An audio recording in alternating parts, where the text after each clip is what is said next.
It's time for another edition of Dawn Reads the Sunday Paper. Well, actually, I was gone, and Marianne saved all the papers, so I've actually now read like a week's worth of papers while I was gone, because I didn't read the newspaper while I was gone.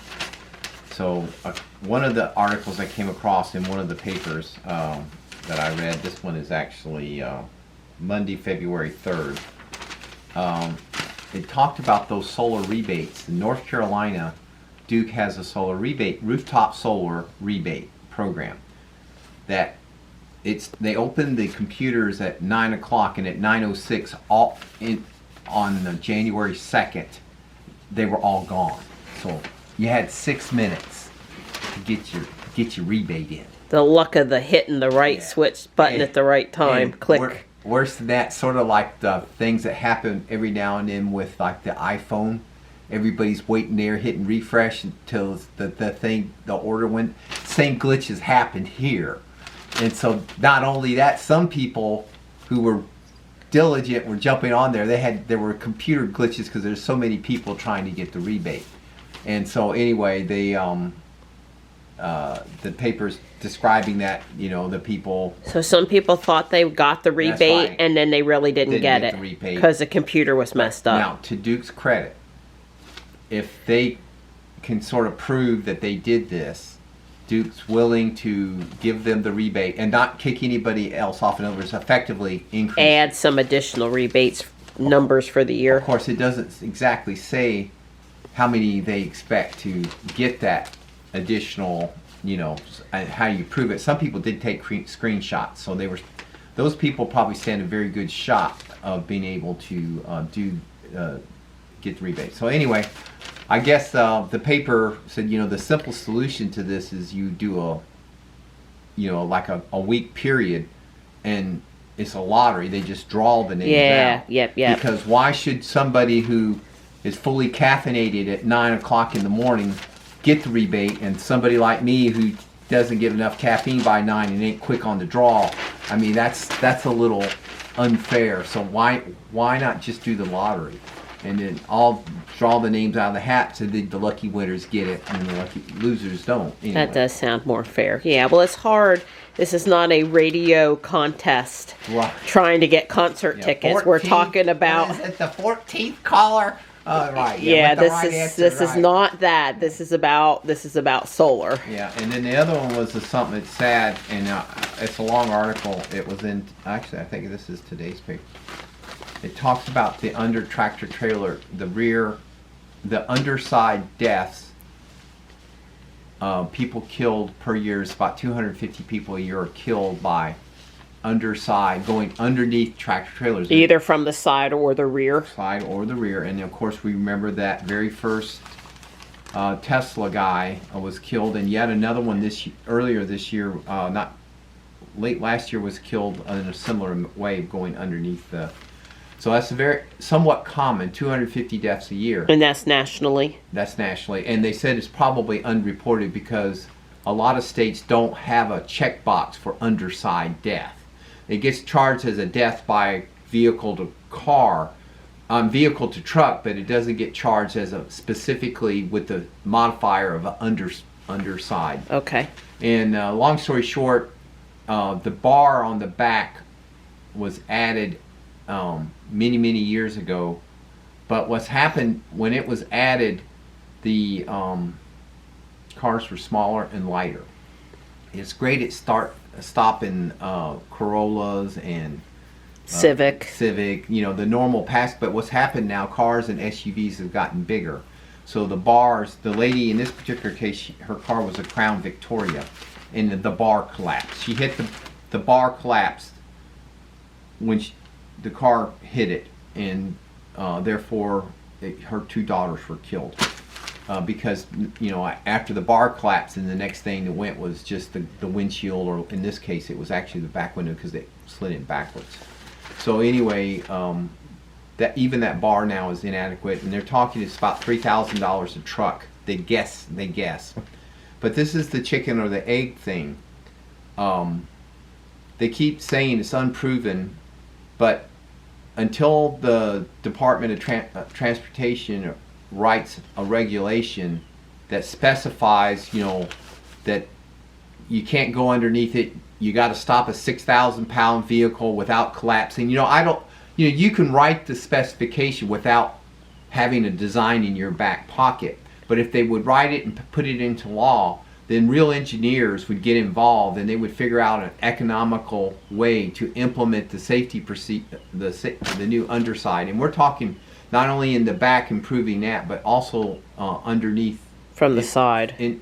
From the side. You know, the rear wheels of the tractor to the rear wheels of the trailer, there needs to be some type of to stop that. That would have helped the brown guy in Florida.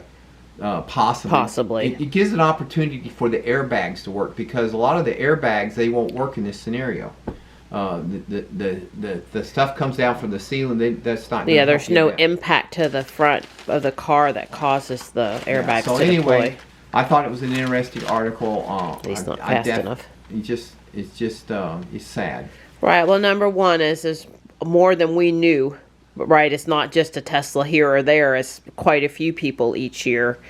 And right. I guess Europe has some different regulations than we do, but this article doesn't talk about whether they're really effective or not. I mean, it's nice that it shows metal along the side of the trailer, but does that really help in all cases? Well, I would actually say, and didn't talk about it, but you see tractor trailers with fairing underneath the trailers on the side. The article's pretty clear that that's strictly for aerodynamics. That's really not. It's also to protect cyclists. Don't ask me how it protects cyclists, but apparently it helps cyclists. Maybe the wind, if the truck goes past you, the amount of wind it creates or something. That Boston passed a law that basically to help protect cyclists, they had to have something on the sides. Well, we've all been in our vehicle stopped along the side of the road and had a vehicle come past us really fast and the whole car buffets. Right, maybe that's it. Maybe that's it. If there's better aerodynamics, blows the cyclist off the road or something. But they did point out that that's really for aerodynamics. This really doesn't help with safety per se. That a local carry person has come up with both an aerodynamic one and a safe one. He thinks, but he's not a real engineer. He's basically an accident investigator. And he was involved in investigating some of these accidents, and he was just simply thinking anything was better than nothing.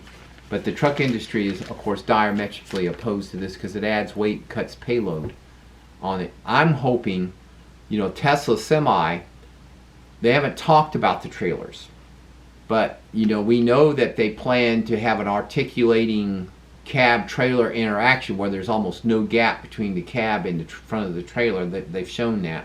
I don't really know. They show the skirts along the bottom of the rear wheels. They're basically covered. The tractor part is all covered, and I'm assuming if you were to buy a Tesla design trailer, because remember, Tesla bought a trailer company. Remember, they were having so many problems delivering cars, right, that they bought a company that makes car transport trailers.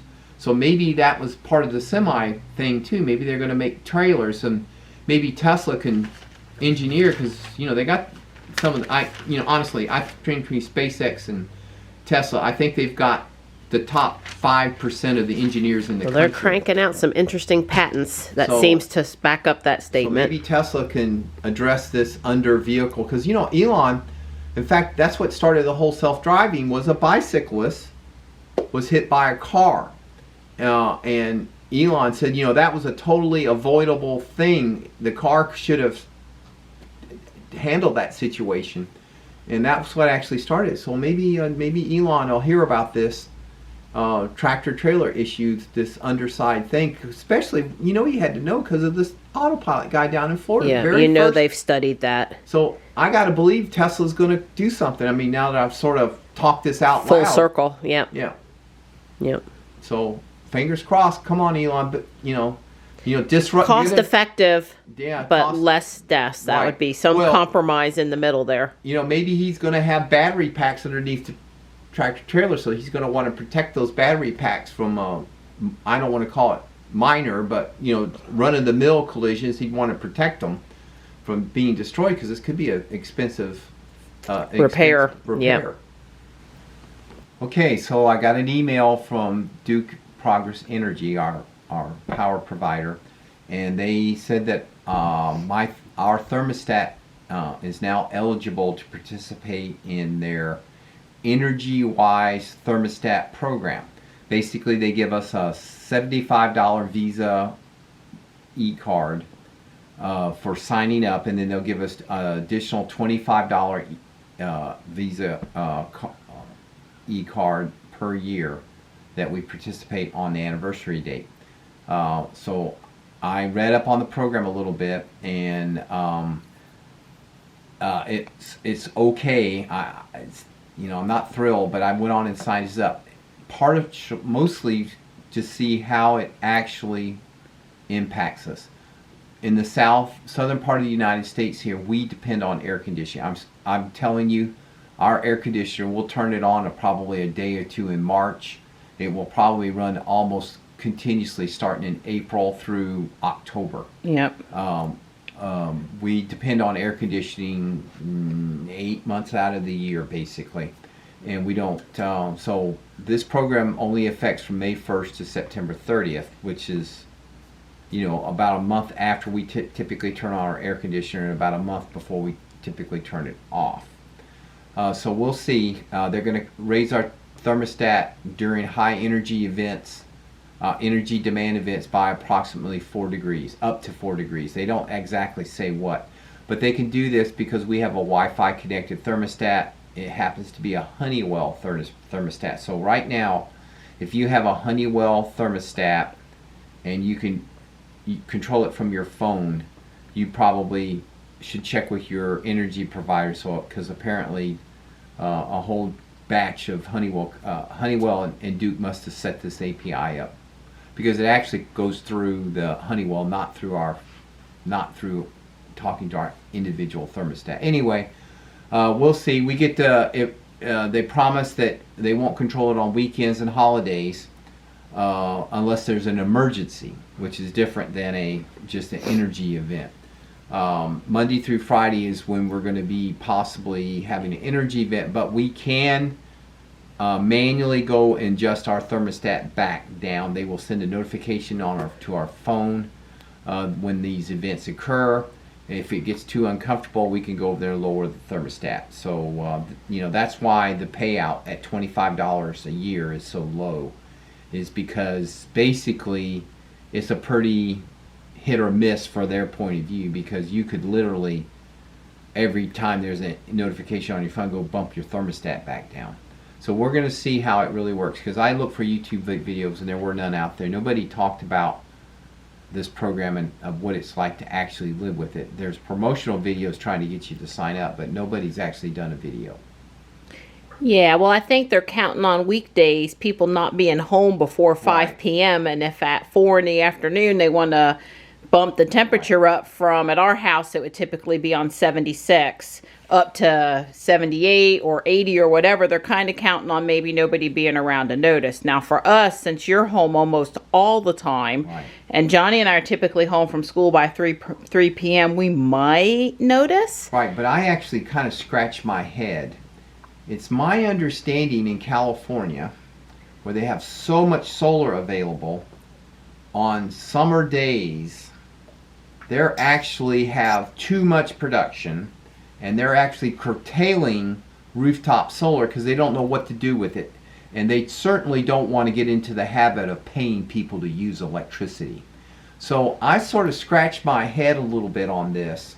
North Carolina is the second largest solar producer. We have tons of solar energy. So on hot summer days, generally speaking, we're going to have plenty of solar at that 3 o'clock window, 4 o'clock window, 5 o'clock window. We'll probably have plenty of solar, so I couldn't see them not having enough energy.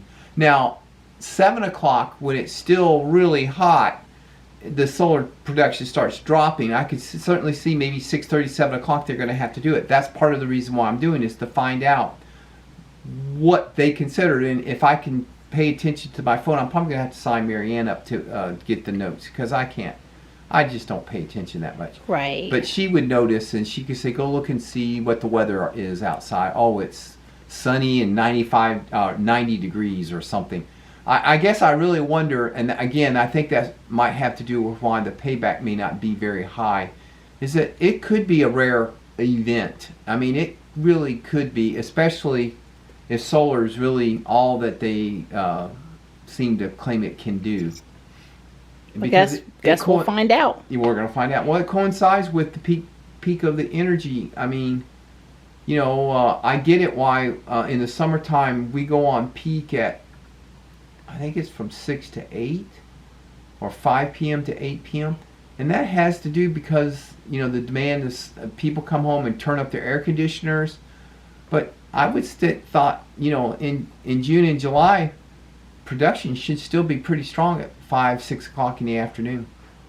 Well, some summers we have like a week where it's almost 100 and the heat index is 110 and Right. we're like the whole state is just sweltered. And then we've had summers where we're hard pressed to have a day over 95 and it's not so bad and it's more, it just depends, you know, it just really does depend. Yeah.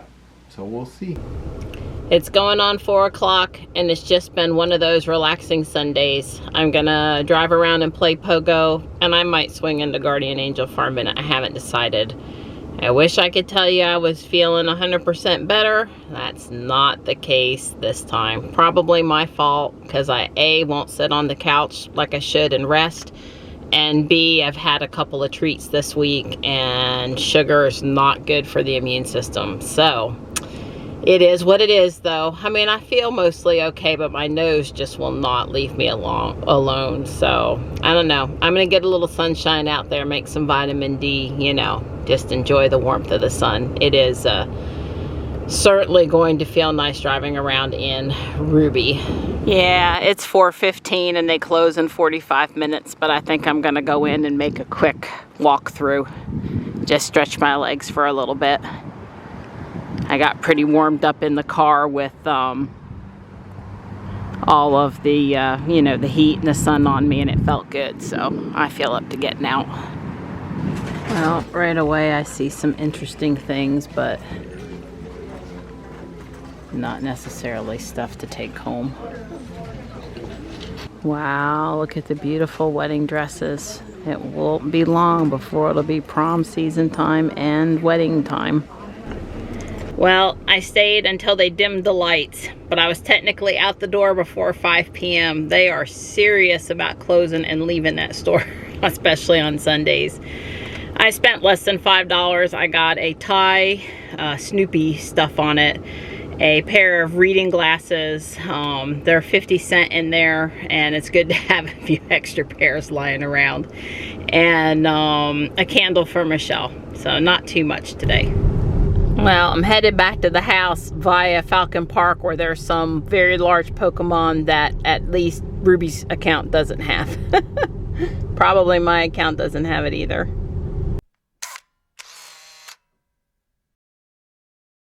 This is my first time trying to make waffles in place of traditional hamburger buns. This is a keto waffle recipe.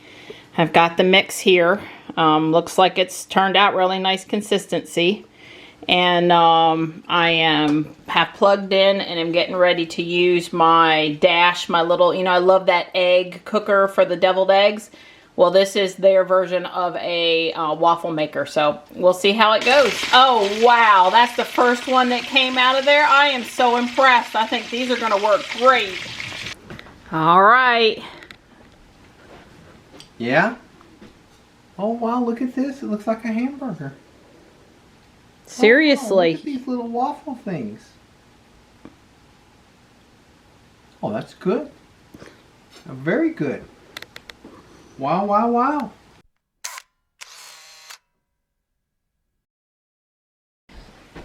So now that you've had a few bites. It's good. It's holding together well. Not falling apart. Not falling. It's wicking up the hamburger grease. This is the bottom. The top's on the bottom now. The flavor's good. It, you know, of course, is it as good as a real bun? No, but it's, I tell you, compared to some of those cauliflower substitute things, this is really or good. Gluten-free. Or gluten-free, yeah. all that stuff. Yeah. Okay. Kid tested and approved. That's right. Johnny finished every last mouthful. He did. So we'll be making those again. Yep. For sure. I could definitely see how you could put some stevia and cinnamon or something in it, and they could be like vanilla extract. Little vanilla extract. They'd be like sweet, low carb but tasty. Yeah. Breakfast things. But she made them savory, and they were really good. Yeah. I'll put the recipe in the video description. Yeah. With my modifications. And the little thing cleaned up reasonably easy. Unfortunately, the little grates don't come out, so you can't, just put them in the sink and wash them. But that non-stick surface worked well. Yeah, I told Don, I cook, he cleans. That's right.